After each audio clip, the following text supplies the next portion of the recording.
Hey, everybody. Carmina Mez here. As always, thank you so very much for being with me.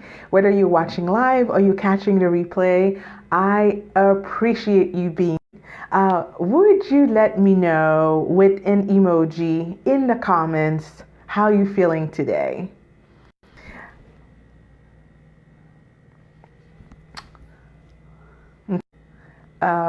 With connection available. All right, I think we're back on now. You never know with this technology nowadays. So anyway, I was just saying hello. I'm happy to see you. Thank you for tuning in. I am running late and I apologize. You can never know with public transportation. It's the bane of my existence. So let's just get right into it, shall we? So I am ever so curious. Have you ever made the same resolution year after year without being able to cross it off your list for good, right? Maybe you made a little bit of progress on it, but yet again, it's another year, it's a new year, and you're not any closer to having done it, right? If it sounds like you don't feel bad because you're in good company. And today we're talking about resolutions. Are they worth making? Absolutely, they are. But you need a better strategy so that you can tackle them. And this is what our chat today is all about. So, in case we haven't met yet, my name is Carmina Mez. I'm a certified health coach, and in my private practice, I help busy career women who are struggling with their weight ease their way into what I call their happy size so that they can feel comfortable in their skin without dieting, without depriving themselves, or doing punishing exercises. So before we get started, whether you're watching live or you're watching the replay, I would love to hear from you. How do you really feel about making resolutions? Do you love the process? Do you absolutely hate it? Does it make you want to cry just thinking about, writing one more goal? Different people feel differently about it, and I'm just ever so curious how you feel about it. So today we're going to crack the code on goals because we know they matter, right? I mean, the Bible tells us so, right? A people without a vision will perish. So that's what goals are. They represent how we envision our life will turn out, right? In different areas, whether it's health, it's finances, or it's relationship. But here's the thing. You can either live by default or you can live by design. So here's my question for you. Would you ever go to a restaurant and tell the server, oh, just bring me whatever? If it's free, maybe. But if it's coming out of your pocket, I bet you want to say in what you're going to eat that day, right? Am I right or am I right? So today I'm going to share with you 3 reasons why I think most people suck at keeping the resolutions that they make every year. So are you excited? Are you ready to crush it in 2019? All right, so let's do this. So just so you know, I am so guilty of this. Now, one goal that I've had on my to-do list for at least 5 years now, if not more, is getting my project management certification. So if you don't know me outside of this world, I am a project manager. I've been a project manager for years. And last time I updated my resume, I think I was going on 12 years, right? So lots of years. So most jobs out there would prefer that you have a certification, right? It's called a PMP. But for most don't insist on it. It's just like, it's a nice to have, if you would. Now, especially for somebody like me who has years of experience, it doesn't really matter all that much, right? But it's just been a thing that I've always told myself, like one day I will get my PMP. So And I've gotten away from not having to have one. And so, and quite frankly, the PEM book, which is the project management exam book that you have to study in order to take the exam, it's a snooze fest. Every time I open that book, it just puts me right to sleep. Like, let's just be honest. Now, I've tried so many times. I've tried so many different versions of the book to see if, one would resonate with me more than the other and kind of encourage me to stick with it. Nothing has worked so far. Now, let me ask you this. If my boss came to me tomorrow and said, Carmina, you know what? Being a certified project manager is actually a requirement now. And if you want to keep your job, you're going to have to take that exam. Now, how quickly do you think I would devour that PEM book like it was the Stephen King's novel? How quickly do you think I would get on that?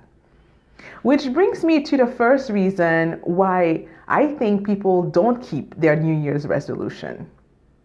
Okay? The reason they don't is because they don't really want the outcome of that goal anyway. So, see, the thing is, a lot of people says that is the status quo, right? It's what they should be doing, write it down as a goal. However, really deep down inside, they don't care about that extra 20 pounds. I mean, if the extra 20 pounds don't bother you, don't set a goal to lose them. Why bother? You know why? Because at the end, it doesn't matter. You're not going to do the things that you need to do in order to get there, because there will always be a circumstance. The timing is not going to be right. It's the holidays, carrots are not in season, whatever the excuse that you'll come up with, it won't matter. So can you remember the last time that you made a decision to do something? I mean, you really made up your mind to do it or to have it. Was it smooth sailing? Probably not. But did you get it anyway? I bet my bottom dollar you did, because that's the power of making a decision. So unfortunately, a lot of people, they make a goal, they even go so far as writing the goal down, but they're only doing so because they think, well, I should be, 20 pounds lighter, or I should want a promotion. But you know what? I know for myself, for a very long time, the 20 pounds didn't bother me at all. At all. Like, I was absolutely confident in the way I looked and the clothes I was able to wear, and I felt good. And so 20 pounds didn't bother me until it started bothering me. And then I wanted to do something about it. And then I decided to do something about it. Same thing at your job. If you are totally satisfied in the position you're in and you don't aspire to be a manager or a director, why would you put that on your goals? Just don't do it. So when you're writing down your goals, when you're choosing a goal, make sure that you run it by the litmus test. Do I really want that outcome? Or is it something I think I should do or I should want? Start with why. Always start with why. Why do I want to do this, right? Otherwise, you're wasting precious time and precious energy. Now, the second reason why I think we fail so badly at keeping and setting goals and, achieving those goals is because we focus on the results too much. See, the reality is you and I have no control over the results. If you think about it, I mean, you're like, yeah, I kind of do, but no, you actually don't, right? You can't make people or things, not even your own body, you can't make them give you the outcome that you want, not with 100% certainty. You can't make your boss give you that promotion even though you earned it, right? You could be doing all the right things in the world and still not lose the weight. And yet, the results are what we use to measure whether we're successful or not. And once we deem that we are unsuccessful, what usually happens is that we give up on the goal altogether, right? Let me tell you something. Don't measure your success by whether or not you reach your goals. It's so weird, I know, but hear me out. You're not responsible for the results. The only thing that you're responsible for is taking the actions that get you the results. So can you imagine if a farmer went out in his field, planted the seeds, and took it personally for each seed that didn't sprout? He would quit farming, right? And not to get overly religious on you, but the farmer doesn't make the seeds grow. He can't, right? All he can do is go out there, plant the seeds, water them, take the weeds out. He's taking the action, right? That is the realm of his ability. God takes care of making the seed grow. So do yourself a favor, just focus on the action steps and measure your success by whether or not you took the right action steps, whether you were consistent in taking the action steps, okay? Of course, you are going to celebrate the results, not saying the results are not important, but what I'm suggesting is that you do not focus on the results as your primary mode of measuring success, because what's going to happen, you're going to get discouraged very quickly, right? Because if you're like most of us are impatient. Most of us want results right now, okay? And when they don't come quick enough, we just give up, right? And the last reason that I want to share with you as to why we don't make our goals is that sometimes they're just too big. I know. Dream big, reach for the stars, yada yada. I get it. And I'm not telling you not to have big dreams and big aspirations.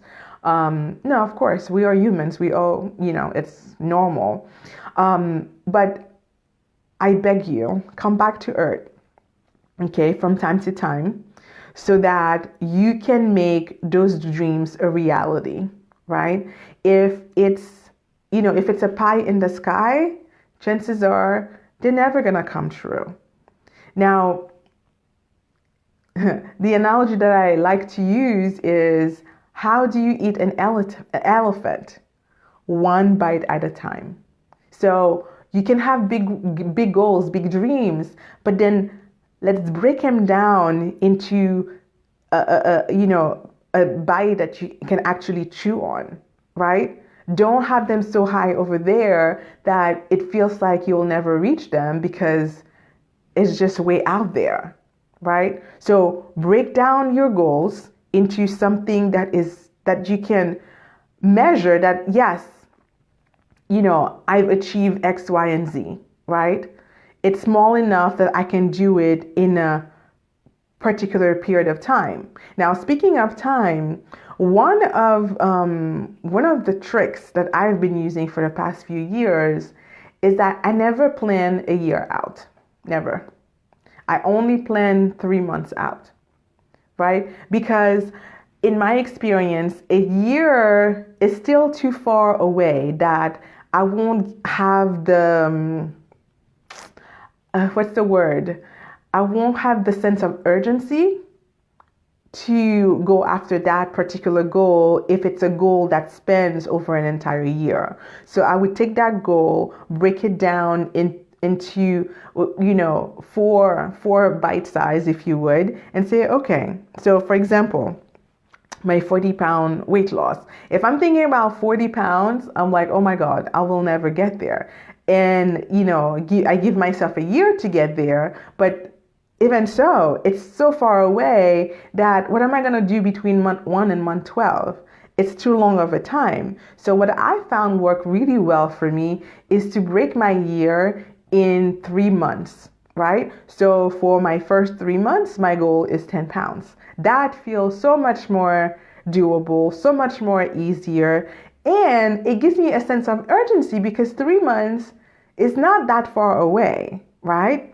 And what I do is I celebrate at every milestones, right? So each 3 months is a milestone. So these are the tips I have for you. When you're sitting down tonight, because I know you're going to do it, I know you're going to write your goals. When you're writing your goals, remember, is it something that you really want to do? Or is it something that you're doing for somebody else because you think you have to do it? In other words, start with why. Secondly, is it don't measure your success by the results that you're getting or not getting. Measure your success by the action steps that you're taking along the way, because that's the only things that counts. And then finally, break down your goals into bite size and plan your year in 3-month increments. So don't write your goals for longer than a year. Okay. And that to me has been, the measure of my success. Anything I have achieved in 3 months, 3 months at a time. That's been my experience. So I hope that gives you hope about making goals, knowing that yes, you can set your goals and you can achieve them if you have the right strategy to do so, right? So I'd love to hear from you in the comments. Let me know whether you're watching this live or you're watching the replay. I'd love to hear from you. Are you committed to writing down your goals this year? Don't go crazy. 1 to 3 goals, and measure your success 3 months. Don't make them for a whole year. Just for the next 3 months. Have a goal that you're going to focus on. So let me know whether or not you are committed to living your life by design versus by default. Now, thank you so much for being here with me. Whether you watch it live or you watch the replay, if you got value out of this, please share it with another human being that you think would get value out of it too. So, and don't forget, if you need ideas on some action steps that you can take this year to reach your goal of getting healthy and getting into the best shape of your life, remember, my free book is out there. It's waiting for you, ready to be downloaded. Just go to bit.ly/ditch the diet mindset and download your free copy. All you have to do is provide your email address and I'll send it right to you. So I'll put the link into the comments as well. And if you have any questions, any thoughts about what you read, please be sure to PM me, message me on Facebook, or if you have my email address, you can do that as well. And I look forward to catching up with you next time. So until then, remember, you're only one healthy habit away. Have a great night, everyone.